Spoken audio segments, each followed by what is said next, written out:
And good evening once again, everybody. Welcome to another Hoops HD Bracket Rundown.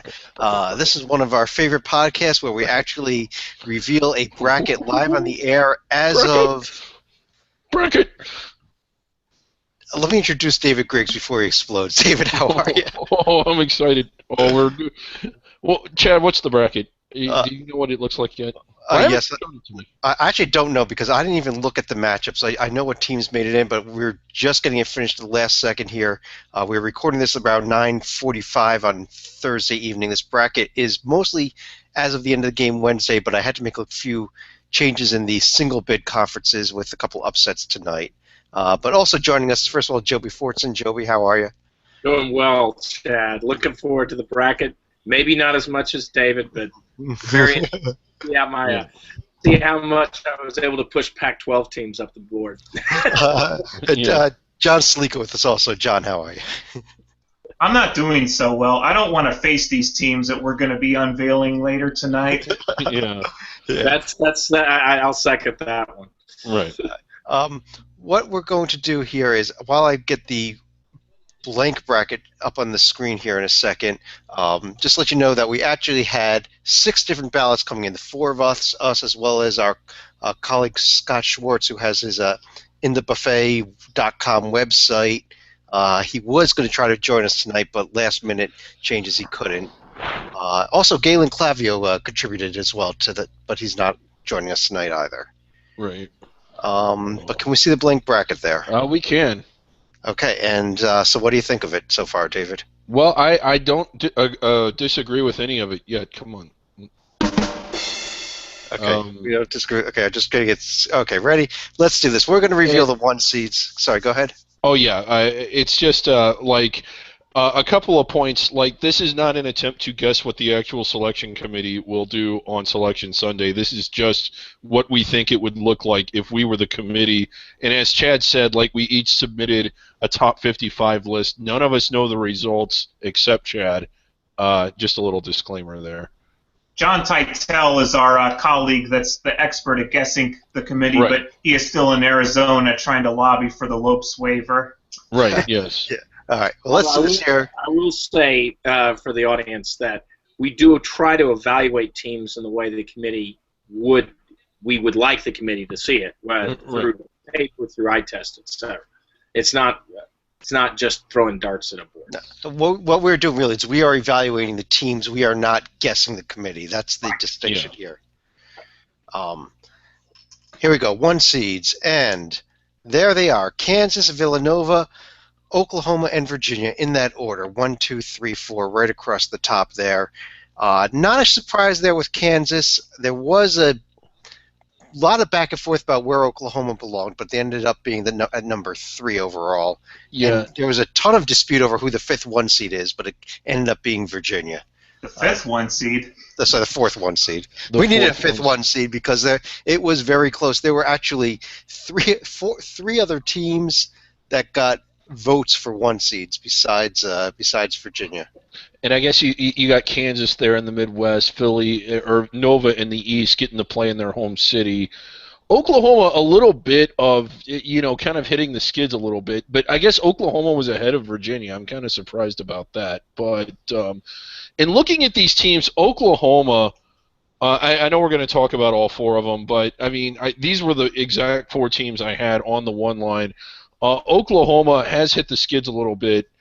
But they're still really tough. They're still really strong. They still have an amazing profile, and I don't think it's the kind of team you want to face in March. No, probably isn't. But what about this Villanova team, John? Your thoughts on them? You're our Big East guy. You think they belong number 2 overall at this point? I'd argue they could be number 1 had they been able to beat Oklahoma back in December, but besides that game and also the game at Virginia where no one else besides Virginia's been able to win, Villanova has done just about everything else that's been asked of them this year, short of playing in the Big 12 like Kansas. Yeah, really not the type of team you want to face in March either. But no, they're really not. I mean, a really good outside shooting team. I know they've struggled in the tournament the last couple of years because they couldn't get their shot going, but I think their defense is actually tougher this year, and they have more weapons But yeah, not the kind of team you want to face. I mean, you don't want to face any of these teams. But And another team you definitely don't want to face in March is this Virginia team, Joby. Oh. They did make one line, although I don't believe you actually had them in your bracket up there. I actually did not. And Virginia will make my one line, but they've got to actually – they're not going to win the regular season title. I think that does have an effect. Oklahoma had a few more top 25 wins. They also have the Villanova win that Virginia can tout. I actually had Oklahoma and another team we will discuss in there. Yeah. But You and I both. Virginia's right there. You could throw a hat on basically after Kansas, who in my opinion is a clear number one. Villanova is a notch up, I think, for 2. You could throw about 4 other teams under a hat. Yeah. Maybe. There were the next two. There were 2 other teams that got one-line votes. Joby, you and I both agreed on who the fourth 1 seed is. John, Really? you had a different fourth 1 seed. But let's go ahead and reveal the 2 line. We'll see both those teams, which are both teams that I definitely wouldn't want to face in March. And there they are. Oregon and Michigan State. Oregon is a team that Joby and I both thought was a 1 seed. John, you were on the Michigan State bandwagon as a 1 seed. you guys had Oregon all the way up on the 1 line? Yes, I did. I like them. I don't like them all the way as much as a 1 seed, and in fact, I almost like Utah a little bit more the way they're going. I mean, Oregon is definitely hot. They've won some big road games. I mean, they're one of the better teams in the Pac-12. It wouldn't shock me if they ended up winning the Pac-12. I mean, it's a team you don't want to see them in your bracket in March. This Oregon team, they're really, really strong. But I actually had Michigan State 5th overall, and then I'm not even seeing Xavier. Yeah, there's Xavier. Yeah, Xavier's in there. Yeah, Xavier and Miami, the other 2 1 seeds. But John, you were the one that had Michigan State on your 1 line. You want to defend that and make the argument there?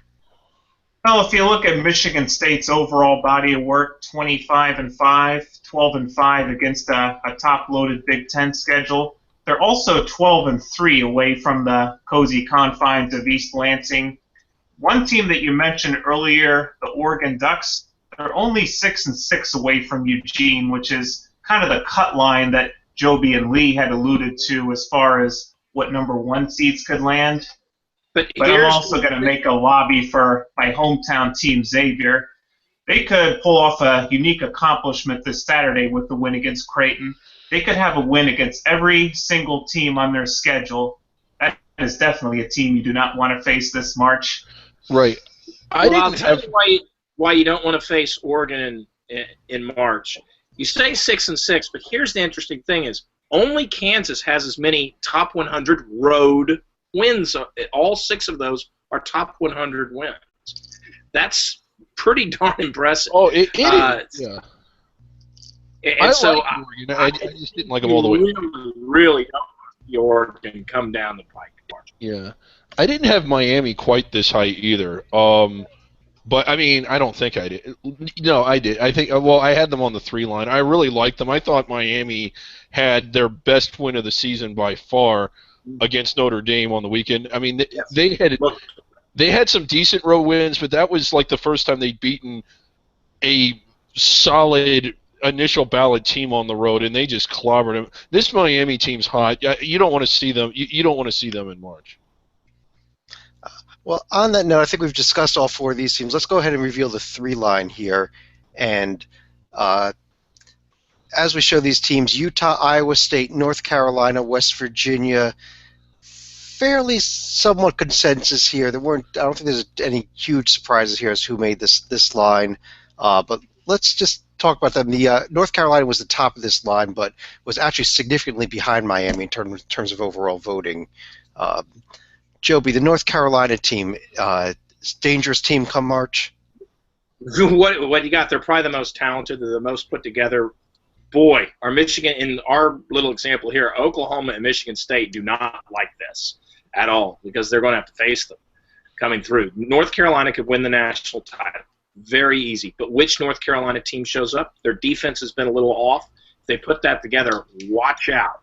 Reason why I had Miami ahead of them, I know North Carolina just really took it to them a few weeks ago, but Miami seems to have done that. Notre Dame win, they've seemed to put things together a little bit more. They beat Virginia. North Carolina lost to them in recent weeks. It's going to be pretty fun to see how North Carolina plays, and boy, I am, as a Virginia guy, I'm really happy that they cannot face Virginia anytime soon. Well, one of the things, I mean, again, it's the paper that is keeping North Carolina down. They still don't have that big marquee road win, but as Joby said, they're one of the most talented teams. I mean, you don't want to face this team in March. This is not a team you want in your bracket in March. But David, I'd like to stick with you for a second here. You're the only one that actually had Utah ranked above Oregon even. Right. And it's kind of funny because I think you were down on Utah for a while, kind of like you were down on Oregon for a while this season too. But I've liked them both all year. Okay. Yeah, we got revisionist history here, and you like Texas Tech as well. But David, how good is this Utah team? I mean, type of team you want to face or no? Not at all. I mean, again, they did struggle on the road initially, but they have the win over Duke on a neutral floor. That was pretty good. They actually have, I believe, one of the things about Oregon is that they've beaten them this year. Or no, I'm sorry, Oregon beat them twice, didn't they? But other than that, it's not a team you want to face in March. They've won 6 in a row. We talk about how hard the Pac-12 is, how strong it is, all the tournament caliber teams. How about a team that's won 11 of their last 13 in this conference? Their only 2 losses being pretty close games on the Oregon swing. They're hitting the tournament with a big head of steam. They've won at home. They've won on the road. You don't want to. I mean, they are a very tough out in March. USC certainly played like a team that didn't want to face Utah. Yeah, but John, I want to ask you about the two Big 12 teams here, Iowa State and West Virginia. I think you actually had West Virginia higher ranked than Iowa State. Is that correct? Correct. I had West Virginia number 11 overall, and I actually had Iowa State number 14 overall.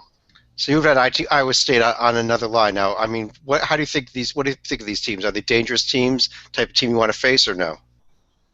I definitely wouldn't want to face Press Virginia, but I gave West Virginia the edge here because of the season sweep over the Cyclones. Iowa State is a team you don't want to face in Hilton Coliseum, but I suppose I could make a case that you would want to face them in later rounds in the NCAA tournament, provided they can get that far. I don't think you do. This is a tough team. They're battle-tested right out of the Big 12. High-ranked and high-level teams, the best of them in the country. Iowa State is taken down. You don't want to face them. No, you don't want to face any of these teams. Okay, let's go ahead and complete the Sweet 16 here. Show the 4 line. Duke, there are the Indiana Hoosiers cracking the Sweet 16, your Big Ten champions. Texas and Maryland rounding out the Sweet 16 there. Joby, a little surprised that Maryland actually made a protected seed. I did not have them this far, to be very honest. Melo Trimble's not been playing well. I don't know if Maryland's paper isn't that great, and if you've really been watching them, and I have, their eye test isn't that great lately. We're going to find out this weekend. I mean, they got a big game this weekend. If Melo Trimble starts playing like he did, I forget the stat exactly, but it's something like he's like 6 for his last 30. It's really awful. He turns that around. Maryland is that team that a lot of people are projecting as a 1 seed, a Final Four team. They can do it, but they haven't so far. But do you really want to face a team with the potential to do that? Well, this Maryland actually was only by 1 point in our total scoring made this Sweet 16 over the number 17 overall team, so it's very close in our bracketing here. You didn't have to tell us that, Chad. We can tell Maryland was number 16 just by seeing the word Spokane next to their name. Right, but what I want to get number 15. The point there on a cross-country scoring, it was 1 point better than number 17 overall. David, these other teams here, Duke, Texas, Indiana. Well, the one thing that they all have in common, especially Texas and especially Indiana, is how well they've been playing lately. I realize Texas just got curb stomped by Kansas earlier in the week, but coming into that game, they had been, they just had the big win over Oklahoma. they have some other big wins. Other than that loss to Kansas, really their only losses were to protected seed caliber teams on the road. You can't really fault them for that. I think that they are one of the most improved teams if you saw them in November and early December as opposed to how good they are now. And you don't want to face this team in March. I mean, they're just that good. And Indiana's another one. I mean, look at how improved they are. After suffering losses to Wake Forest and UNLV early on, we kind of wrote them off. But even as they were winning in the Big Ten, I wasn't taking them that seriously because the imbalanced schedule, I just figured they were beating the teams that they were supposed to beat. But eye test-wise, however, they kept getting better and better and better. They had a really, really nice win at Iowa earlier this week. I think they're playing their best basketball of the season right now. I think they're finally looking like that high-ranked team in the preseason that we thought they would be. And you really don't want to face this team in March. Indiana basically lived on my bubble throughout the winter. I mean, were they in or were they out every single time I did a bracket? Now, I'm one of those who proudly puts them as a protected seed. And one of the reasons why is, yes, you win a regular season title in a Power 5 conference, it should mean something. That's why I like teams like Miami with the potential to have a share of it, Oregon, Kansas is my overall number one, Villanova. This should mean something, and Indiana should get a promotion above its paper a little bit for that accomplishment. Right. The team that just missed out on the Sweet 16 was the team that looks like the SEC champion, obviously Kentucky. I'll reveal the 5 line now. There they are, matched up with David. I did it. That's great. That is great. That would be a fun one. Yes. You yell at me every week for not doing the matchups right. I finally got it right, I think, here. Yeah. Indiana, the same bracket there with Kentucky. We also have Purdue, Iowa, and Baylor. Iowa, team has been sliding. Uniform. Maryland, Baylor, and Oregon all in the same regional. Wow. I don't think your eyes want to see that matchup in March. No, you don't. But John, my TV screen doesn't want to see that match. Yeah. John, this Iowa team sliding out, it's one time a 1 seed, now all the way down out of the Sweet 16. Can they turn it around and become the team that you just don't want to play in March? Well, they're going to have to win at Michigan, which is going to be a little bit of an easier chore without Karis LeVert. But given the Hawkeye slide, I would have actually had them on the 6 line. I mean, there's another team that I wouldn't want to face that I would have had on the 5 line, and that's Texas A&M, which I suspect we'll get to in the next line. Yeah, Iowa's just one of those. They've kind of hit the skids now, but we've seen this before with teams that were really good at certain parts in the year or early in the year, and just late in the year, other teams in their league figured them out, which can happen. You play each other regularly, sometimes 2 and 3 times a year. And sometimes when you know that you're inside the bubble, I think you kind of get a little bit bored with your regular season. And the teams that were playing them really needed those big wins. But, I mean, when the rubber hits the road, this Iowa team, we've seen them play really well before. They won at Michigan State. They played really well at Iowa State. I'm not so sure this is a team you want to face in March, Chad. I don't think they are. We've also got Purdue and Baylor, 2 other very dangerous teams here. But let's keep moving on to the 6th line. 4 more teams coming up here. Texas A&M, who John just mentioned. Cal, another team rising fast. Notre Dame, and kind of surprising to me that Arizona this high. I don't know that Arizona belongs this high. Wow. Was that anybody on this show? Actually, we could blame Scott for that, who had them ranked 20th overall. And, Joby, you had them 22nd overall. So, yeah. Joby, why don't you defend Arizona? Well, I know. I had them on the 6th line. I think that's where they are. It's more, I can make arguments. I'm down a little bit on the way Notre Dame's been playing lately. Yeah, yes, it was a good team. You mean the last 2 games? Yeah, yeah. And so, I'm a little bit more, Arizona has piled up a lot of really, really, really solid wins. They do not have the marquee win. I get it. But the fact is, we're talking about the 6th line here. They haven't really slipped up a whole lot. This is where you put a very solid team that you do not want to face in March.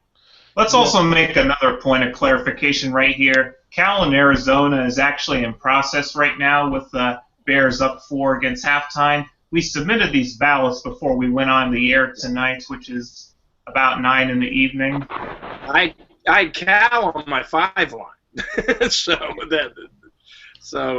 I know that I am more high on the Pac-12 than the average person this year. But man, is that conference deep, and you just pile up great wins when you go out and actually win a game. I'll tell you, the consensus across the board here was pretty even on Cal, between 17 and 24. That's only 7 spots, the highest versus lowest any of us had him ranked. So this is pretty much right there for a tough team that you just don't want to face in March. Yeah, and Arizona's paper, as Joby alluded to, isn't real solid. But if you look at the games they lost, Utah, who is a protected seed, they went there, played really hard, and were right in the game with about a minute to go. They barely lost at Colorado. That one came down to the final seconds. Lost at Cal, who is undefeated at home, in the final seconds. Real close loss at USC. Real close loss at UCLA. The losses that they do have, although they have a lot of them, have been close losses to teams typically on the road that are really hard to beat. So they're just a 1 or 2. If they really pull it together, they're not that far off from being a really dangerous team. I don't know. I mean, I don't think you want to face this team in March. And four nice road wins. Yeah. That is on top of everything else. The problem is they have so many wins in that 51 to 100 range. Yeah. I mean, they have 10 of them. They don't have the elite wins, but man, they're just putting it together. They put together a solid resume. As we go down lines, there are going to be a lot of flaws. A lot of ups and downs. This is a good break part. This 6th line is about where you see a gap, I think. Yeah. All right, well, let's go ahead and take a look at the 7 line so we can see the type of teams that we are looking at below them. Wisconsin, Seton Hall, Dayton, and Texas Tech. Wisconsin, one of the hottest moving teams in the country right now. Oh, I love it. Now up into white. I honestly did not have them this high. I think I had them the lowest of everybody. David, you had them the highest of everybody, so why don't you tell us about Wisconsin? Okay, I mean, this is just – I realize that when you look at the whole body of work, there is some garbage there. They have one of the worst losses of anyone that will make the field. That was to a sub-250 Western Illinois team, although there was another team that lost tonight that may or may not be in the bubble. They lost to Milwaukee, lost to Marquette. But this is what they've done. They have won 1, 2, 3. I think they've won 12. Are they 12-1 in their last 13? The only loss being at Michigan State, who some of us thought was a 1 seed. They're up on the 2 line. They've just been steamrolling in the process. They've beaten Michigan State. They've beaten Indiana. They won at Maryland. They won at Iowa. That's 4 wins against teams that are already in the field, and they are just steamrolling down the. If you're filling out this bracket and you see that matchup, you almost have them getting out of the round of 32. This is not a team you want to face in March in this tournament. Well, Marquette is not that completely atrocious of a loss, but they caught Wisconsin at the right time. Yeah, right. But I'll tell you, this Wisconsin thing, the reason I had Wisconsin a lot lower than this was I think right now I agree with you. They're not the type of team you want to play right now at all. Yeah. But I don't think you can overlook those bad losses they had early in the year, and that's why I was still taking them a couple lines lower. Yeah. John, Seton Hall and Dayton also on this line, the Big East team and an Ohio team, both. Just your thoughts on both those teams. Kind of both heading in opposite directions in the bracket too, I think, at the moment. Honestly, had Seton Hall been able to beat Butler, I probably would have had them on the 6th line right here, but I didn't want to put them that high just yet, even though they do have 4 pretty nice wins on their profile. And Dayton was also able to stop the bleeding against Richmond at the right time, which will actually give them momentum and going into their finale against VCU. And you never want to face the Flyers at UD Arena. Right. And again, Dayton's been a strong tournament team, even when they've struggled down the stretch during the regular season these last couple of years. You got to watch out for them when you face them in March. All right. Well, let's go ahead and pull up the 8 line here. We've got St. Joe's, Syracuse, Colorado, and South Carolina. Again, this was before South Carolina's home loss tonight to Georgia, which might ding them more. What's going on with South Carolina? I had South Carolina on the 10 line even before tonight, so South Carolina's in trouble in my world. They only have 2 wins against tournament teams right now. Yeah, we know about the great start, undefeated against nothing. And then they were still winning against these mid-tier, for the most part, SEC schools, and so they said, and they get a win here and there. Then you look up, A&M, you look up and you go, oh my gosh, this gaudy record is not as gaudy anymore, and now you're losing to Georgia when all the chips are down. It shouldn't be angry, Frank. It should be worried, Frank. But yeah. Is it just me, or have South Carolina and Georgia completely flipped roles over the past year? Because last year it was South Carolina who swept Georgia, who barely got into the tournament, and this year South Carolina may wind up stumbling into the NCAAs because of being swept by Georgia, I should say. And David, just for you in Oklahoma City, we have a potential there for an Oklahoma-Colorado all Big 12 matchup in the second round. Shut the... And Oklahoma might be worried. That's really not a Colorado team you want to be facing in March. No, it really is. I mean, because again, they've pulled together some big wins. They've looked pretty good, and these 8 seeds are dangerous. I mean, the last 3 years we've seen an 8 or a 9 beat a 1. These are dangerous teams to be facing in March. And again, Chad, not any fun. We could have had Xavier Dayton and didn't. We could have had St. Joe's Villanova and didn't. I gave you Indiana, Kentucky. Let's show some 9 seeds here. Show some matchups. That's because you don't want to face St. Joe's, so they had to be switched with Syracuse. We got Pitt, USC, Butler, and Providence coming in here on the 9 line. Well, I love how Butler's playing right now. They just had the big win over Seton Hall. Seton Hall is 9-2 in their last 11, and the only games that they've lost were the 2 they've played against Butler. I really think they've pulled it together, and I don't think this is a team you want to be facing right now, Chad. Here's another amazing number here. Butler is 6-0 against the Pirates since joining the Big East. Seton Hall really does not want to face Butler, especially in Madison Square Garden next week. Absolutely, but let's go ahead and pull up into the 10 line as well, keeping things moving. Let me say one quick one, Chad, is we got to watch Pitt, because Pitt, this loss to Virginia Tech was, not great. They got Georgia Tech, which is kind of a no-win situation, because you lose, now you're definitively on the bubble in an awful shape, playing in a bad matchup game in the ACC tournament. They lose their next 2. They are, unfortunately, due to their schedule, in a position where they could fall out. Now, if you've seen Pitt play, you know that actually they could, as Duke found out, you don't necessarily want to play them when they're on their game. And they do make those wins, even against on the road at Georgia Tech, and win their. It won't be a quarter; it'll be that double by Sweet 16-ish equivalent. Wow, they could be someone to watch out for. But so keep an eye on Pitt. They could be an elevator team, either up or down. Here's another sign that Chad has a strange sense of humor. Dayton and Cincinnati are going to be facing each other in St. Louis, but they are not going to be facing Xavier. Yeah, what are you doing, Chad? Like, why don't you ever do anything fun? Hey, I gave you Dayton versus Cincinnati. There's another one for you. I mean, Dayton, Cincinnati, neither one's a team that you really want to be facing in March here, along with Oregon State, Wichita State, and UConn.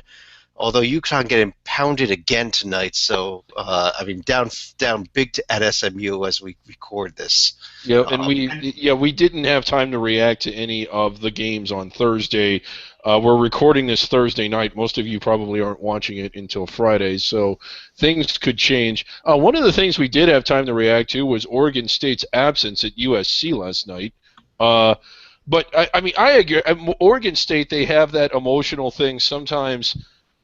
They can get some momentum going, especially for a program that doesn't have a lot, and carry that in. I mean, teams like that can be very dangerous in March. Xavier does not want to face Wichita State because this would endanger their perfect record in the Advocare Classic back in Orlando. Right. Now, here's the thing. There's been a lot of discussion, whether it's nationally or even among, the Hoops HD folks. Oregon State is a big question. I am a big fan of this team, of watching it, even after last night. They should have won last night, but they have a strong resume. They're one of these strong resume teams with a lot of losses that compiled early, but the wins that they get, they have 6 wins against the field right now. A strong resume with a lot of losses. That's like saying that's that 5'4" tall guy. Hey, Michigan State with 10 losses or whatever got a number 1 seed one time. That's the point. You have a lot of strong wins to counteract those losses. That's what I'm getting at. Texas Tech is a little bit the same way. And we completely ignore Texas Tech. If you look at those, you do the blind resume, they're the same. They're the same. And why Texas Tech is so far in the field and Oregon State is on this bubble, I don't get. I just don't get that. Here's my issue with Oregon State. Now, I need to qualify this by saying they're a good team that you potentially don't want to face in March. But they have 3 road wins. 1 was against Stanford. 1 was against Wazoo. I'm not even sure that counts. And the other was against Rice. I'm fairly certain that one does not count. And don't forget, Texas Tech has the quality. Tech, I'm pointing out Texas Tech, almost identical situation on the road. Yeah. They don't have much to sell on the road either. But Texas Tech does have a win at Baylor. Yeah, at least they have something. One win at Baylor. Way to go. More than but 0. You didn't pile up the other wins that Oregon State has. Oregon State has 1 win too. Against the top 100, Oregon State has 2 wins. So, I know one's kind of counterfeit, but I don't understand why the teams that have similar profiles are lines and lines apart. And I guarantee if it weren't for me on this selection, you'd see probably not a gap of 3 lines, but 4 or 5. Probably so. Okay, well, let's go ahead and reveal the 11 line, and this line will complete all of our at-large bids. Vanderbilt is actually at the top of the 11 line. Our first 4 matchups are Michigan St. Bonaventure, followed by VCU Temple. Temple, the very last team in. Arkansas Little Rock filling out the 11 line. They were actually below the first 4. So actually Temple outranked Arkansas Little Rock. Little Rock definitely going to fall. What's the auto bid from the American then? I gave the auto bid to the American, to the highest rated American team, which means that it was actually went to Cincinnati in this bracket. Yes. Little Rock, I'd like to congratulate them on one of the most spectacular performances of anyone in the field. Wisconsin against Western Illinois may have actually been worse, but no, I don't think it was. This was a team that was inside my bubble prior to that. Chad, you and I are UTR guys. We've liked this team all year long. It kind of crushes your soul a little bit when someone shows that they're good enough, but then they're put in a situation where it's just every night they're trying to avoid a bad loss. And for the most part, they do it, and then they come up with the most horrendous loss imaginable. Yeah, what makes it real bad is that Appalachian State is in danger of not even making the Sun Belt tournament. Well, they kept their Sun Belt tournament hopes alive actually tonight, and it's going to come down to what happens on Saturday. But that's Appalachian State. That's very under the radar. If we were to do this tomorrow instead of now, Little Rock would not be on the 11 line, I can assure you. No, you would be seeing St. Mary's there on the 11 line. They are the next team up. I do see one team very missing. I am not necessarily high on them, but I'm shocked that after last night, the Friars are nowhere to be found. Providence? They're on the 9 line. They're on the 9 line, Joby. They're on the 9 line, Joby. Thank you. I'm wrong. Providence. How about Providence, though? They've been all over the place. They had the win at Villanova, and then they had the bad loss to DePaul. Their range is really high, but their ceiling is high. It's just that their floor is low. But when they're playing up to their ceiling, Joby, I don't think it's a team you want to face in March. I agree. Yeah. Well, let's discuss the first 4 here. Michigan, St. Bonaventure, VCU, Temple. There's one team here on this first 4 that I glaringly do not think belongs in the field, and you might be thinking that I'm about to talk about either VC or St. Bonaventure. I'm not. I'm going to talk about the Michigan Wolverines. I just do not see it there. This Michigan team, yes, they have 3 nice wins. Mm-hmm. Home game against Maryland, home game against Purdue, neutral court game back in November against Texas before Texas started playing anywhere close to the way they're playing. Their next best win after that, NC State, Penn State. And There's your answer, Chad. They played NC State. Yeah. You have 10 losses here on this profile, 2 of them sub-50 losses. They've lost 3 out of 4. I don't see it here with this Michigan team. And David, they don't have the road wins. Where are the road wins? To be announced.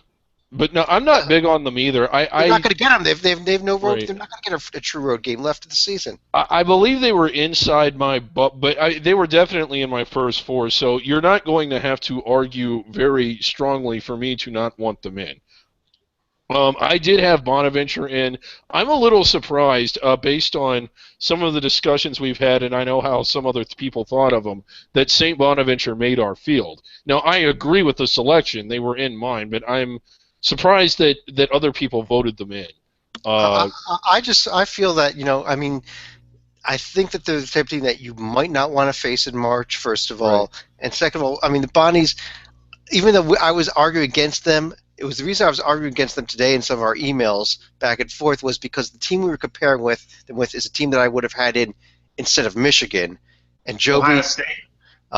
Joby, the Stanford Cardinal, not in this field. No. Yeah, I had him in. I'll be the first one to admit. I am in. I don't see what you all see in Stanford, but here's the thing. Between their last 2 games, which are tonight and Saturday, and the conference tournament, I think we're all going to land on the same spot with Stanford. We're not on the same spot now, but they'll either win those games, and I will be a believer, or they'll lose them, and you all will stop believing. So I agree 100%, David. I do have a question. What if this is the result? Because it could be a very realistic result.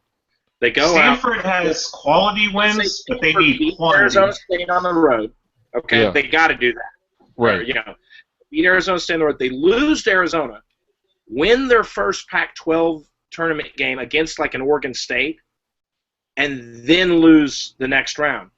We might be in the same place where we are today. I would have them in. You probably might have them out. Yeah, and they'd be out. They're not in now. That's why I'm saying they need quantity, Joby. They already have the quality.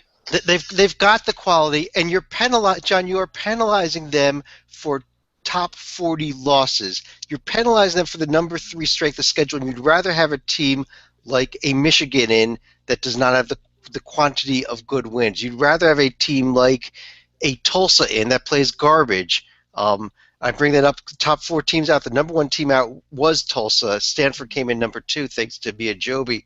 I'd much rather I think Stanford is a much more dangerous team that you do not want to see in March than a Tulsa or a Gonzaga or a George Washington. Well, let me say this, Chad. Look at teams like Texas Tech and Wisconsin. They've managed to win enough games against the top half of the field to not only get in the field but also get high seed lines. I'm not arguing Stanford been able to manage 500. I would have been more than happy to move them up. I'm not arguing a 7 seed for Stanford. I'm arguing first 4 for Stanford. Well, wait a minute. Exactly. That's kind of where I am. Stanford actually epitomizes one of the criteria that I like to do for the first 4. Maybe the committee isn't as enthralled with it, but it's what I do. Take a team, either a team like a Little Rock, if they lose, say, hey, they had a great season, they had the one slip up at the end, let's take a chance on them, because they haven't been able to prove themselves, they haven't had the opportunity. Or someone like a Stanford who's had a ton of games and he can't quite figure it out because, okay, are they the team that's 500 or are they the team that's piled up all these wins against high-end competition? Let's figure it out. With teams with huge question marks deserve the first 4. Michigan's not a question mark. Michigan is what Michigan is, especially without LeVert. Michigan, we know where Michigan is. I think Michigan is right around the bubble, but they're not.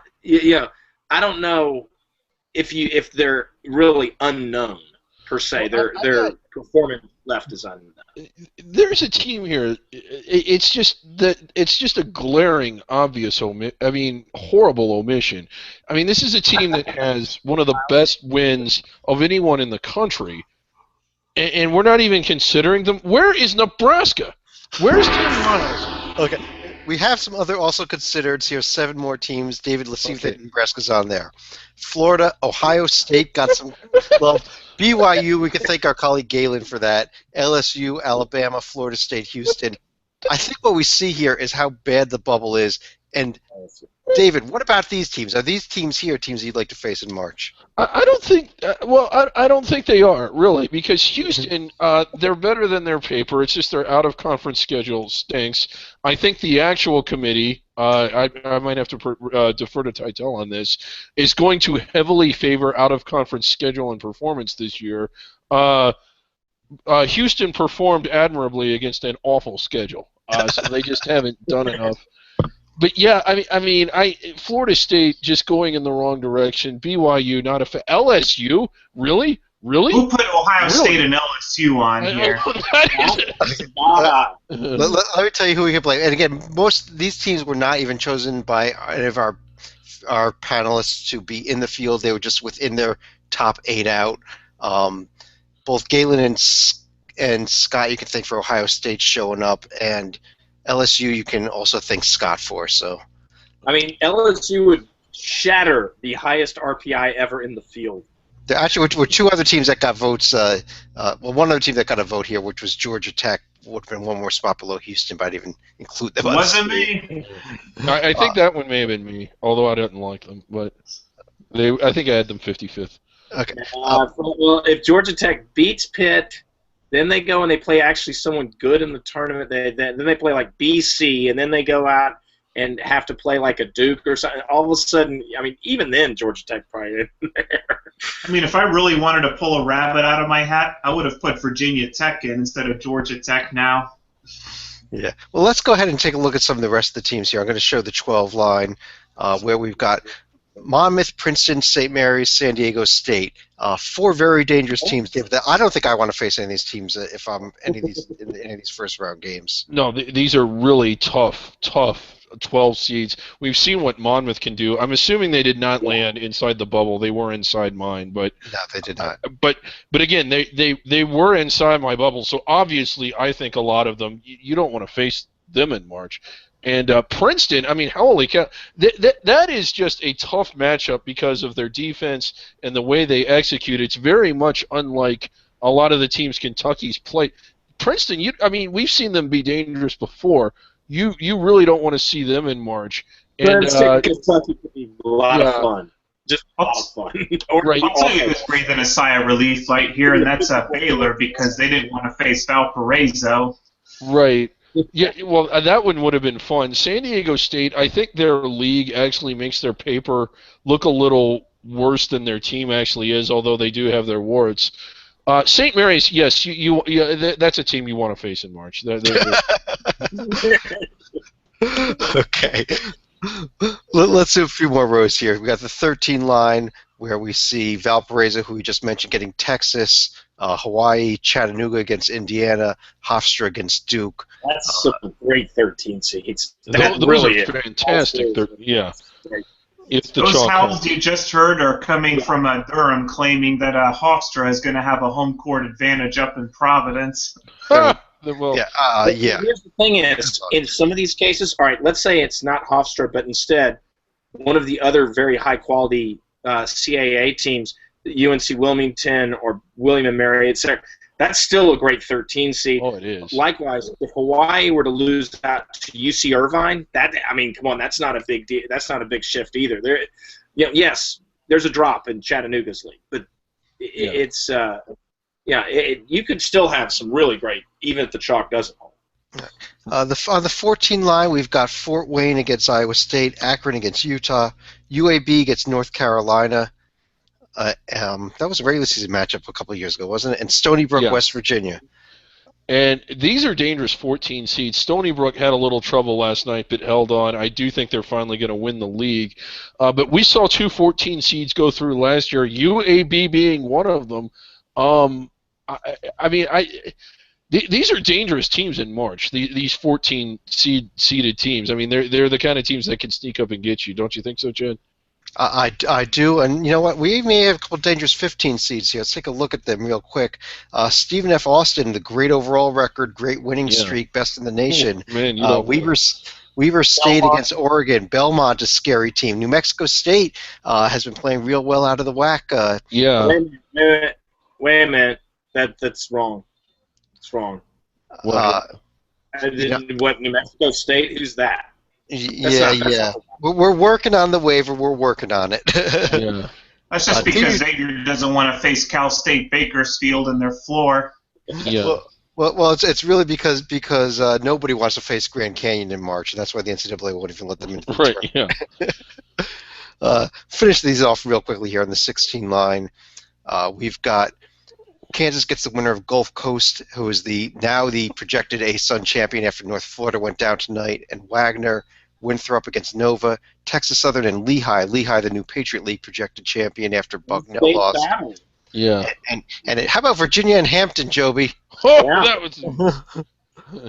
Yeah, I actually, thank goodness, Virginia actually goes out and plays some of those in-state schools because I feel like remember the Morehead State situation and Murray State playing the Kentucky schools. If you've avoided these teams, and Hampton and Virginia actually play from time to time, if you've avoided these teams, I think it's a little different. I think Virginia will be ready in that particular case. I'm thinking back. I was just reading a great article about the about the Sun Belt, old days of the Sun Belt Conference this week, and talking about the South Alabama NCAA tournament game. I'm sure you remember that one, Joby, where Alabama refused to play them. They got them in the tournament, and USA won the game. Of course, that type of. Luckily with UAB too, although that wasn't. Yeah, I don't think that was the NCAA tournament, was it? UAB beat Alabama as well 1 year. Alabama doesn't like to play in basketball or football, the in-state schools. Well, let's run through each of you here and just kind of get your final thoughts on the bracket. If they get in the way, they rub you out. Get your final thoughts on the bracket, John. Let me start with you. Any final thoughts on this bracket as a completed bracket? I think I lost count on how many times we said we don't want to face X amount of teams, but I think there were maybe 2 or 3 occasions on which we did say we did want to face that team, and I'm sure most of those revolved around St. Mary's. Yeah. Joby, your thoughts? Yeah, no, I think it's a pretty strong bracket. It's better than what the committee would put together, in my opinion, and it will shift up and down dramatically in the next week and a half because we all get stuck in recency. And recency will be heightened when those conference tournaments, especially in the Power 5, start up. I agree. I mean, we're going to have some not only the Power 5 conferences, but conference terms like the American are going to shape a lot of things out as well. American will determine, if Tulsa makes a run and UConn continues to lose to teams by 20 like they are right now, well, Tulsa's in, UConn's out. I mean, plain and simple. David, let's finish off the show here with you. Any final thoughts about this bracket?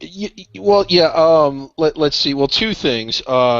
For starters, I mean, we're not alone in saying that these are not teams you want to face in March. You watch basketball, you watch these teams play. Everyone in the media makes a comment about how this is not a team you want to face in March. It's just this tournament is full of teams that you don't want to face in March. So if you get left out of the tournament, you should be fortunate.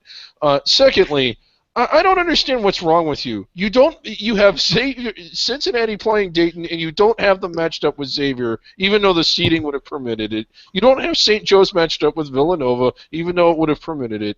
I know the real committee doesn't do it, but what's wrong with you, Chad? I tried to bracket Kansas and Missouri too, but it wouldn't let me. Something about ineligibility. I really tried to. But on that note, we do want to thank everybody for joining us, and go out there, watch the games, enjoy them, and get a good look at these teams that nobody wants to be facing in March, because Right. I sure as heck don't want my team facing any of them. Your team won't be. Thanks. All right. But have a good night, everybody. Thanks for joining us.